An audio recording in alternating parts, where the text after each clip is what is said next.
नमस्कार जय जगन्नाथ। आज भ्लग होउची माँ छिन्नमस्ताଙ୍କ मंदिर।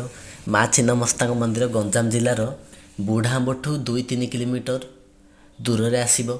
एही मंदिर रे आपण देखिथिबे जे माँ तांको निज बेक को निजे काटिचंती और निज बेक को निजे काटिबार कारण होउची गोटे दिन माँ भवानी तांको दुई सखी जया और विजयाଙ୍କ सह मंदाकिनी नदी की गाधेइबा पई जाउथले और मंदाकिनी नदी रे गाधे सारिबा परे तांको दुई सखी जया और विजया को जोर रे भोक लागिला।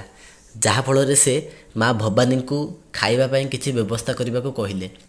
एहा परे माँ भवानी जया और विजयाଙ୍କ पई खाद्य पई किछि व्यवस्था करिले किंतु तांको किछि खाद्य मिलिला नाही। जहा फल रे जया और विजयाଙ୍କ देह भोकरे सुखिबारे लागिला और भोकरे तांको देह कला पड़ी सुखिबार देखि माँ भवानी निज बेक को निजे काटिदेले और तांको निज रक्त जया और विजया को पीबा को देले। जया और विजया माँ भवानी को रक्त पी तांको भोक मेंटेइले और यही कारण जोगु माँ भवानी को ना हैला छिन्नमस्ता माने मस्तक को छिन्न करिबा।